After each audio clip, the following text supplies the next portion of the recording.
আজকে আমি বানাচ্ছি পালং শাকের পরোটা। বেলাবেলি ঝামেলা ছাড়াই আমি পরোটাটা বানাচ্ছি। তো বন্ধুরা, পালং শাক আমি পরিষ্কার করে ধুয়ে নিয়েছি। তো এখন আমি পালং শাকটা একদম কুচি কুচি করে কেটে নিচ্ছি।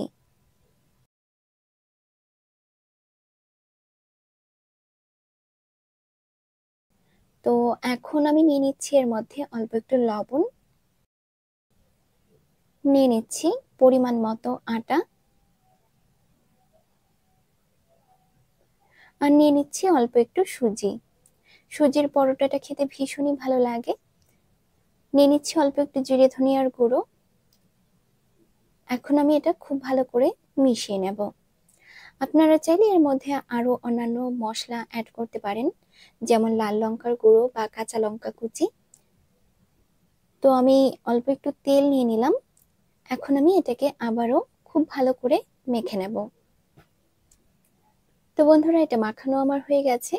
এখন আমি অল্প অল্প জল দিয়ে এটা খুব ভালো করে মেখে নেব।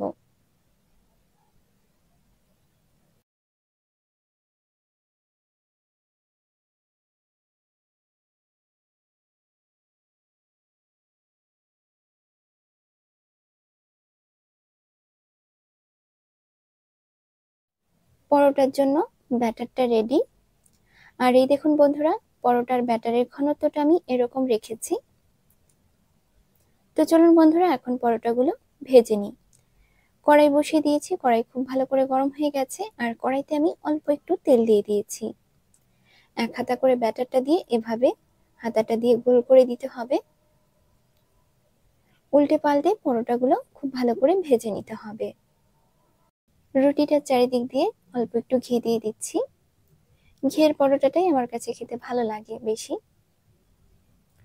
বন্ধুরা, এই পালং শাকের পরোটাটা খেতে ভীষণই ভালো লাগে। সকালে বিকালের নাস্তা বা টিফিন প্যাক করে দেওয়ার জন্য ঝটপট এই পরোটাটা বানাতে পারেন। অনেকেই বানায়, অনেকে এটাকে পরোটা বলে। তো আমরা এটাকে পরোটা বলি না, আমরা এটাকে চাপটি বলি। তো আপনারা কি বলেন আমাকে কমেন্টসে জানাবেন। আর খেতে বেশ ভালো লাগে, ট্রাই করতে পারেন।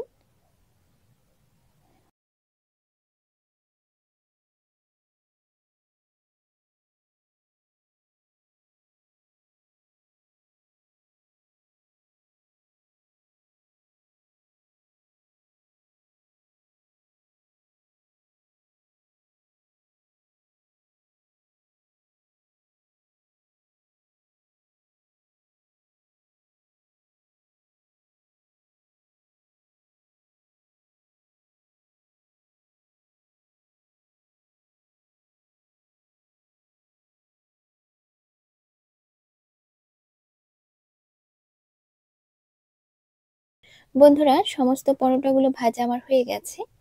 আর বেশ সুন্দর লাগছে দেখতে পরোটাগুলো। আর বন্ধুরা, আমি পরোটাগুলো প্লেনই বানালাম। আপনারা চাইলে কাঁচা লঙ্কা বা শুকনো লঙ্কার গুঁড়ো দিয়ে বানাতে পারেন। তো ঝটপট আপনারাও এইভাবে পরোটা বানিয়ে ফেলুন আর চায়ের সাথে খান, খেতে ভীষণই ভালো লাগে।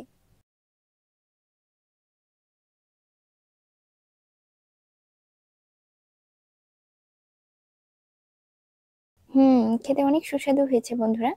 তো আমি পরোটাটা অল্প একটু চিনি দিয়েও খাচ্ছি। রুটি পরোটা আমার চিনি দিয়ে খেতে ভীষণই ভালো লাগে। একবার ট্রাই করে দেখবেন, চিনি দিয়ে খেতে দারুণ লাগে। তো যাই হোক বন্ধুরা, আজ এই পর্যন্তই। আপনারা সকলে খুব ভালো থাকবেন, সুস্থ থাকবেন। দেখা হবে আপনাদের সাথে আরো একটি নতুন রেসিপির ভিডিও নিয়ে। নমস্কার।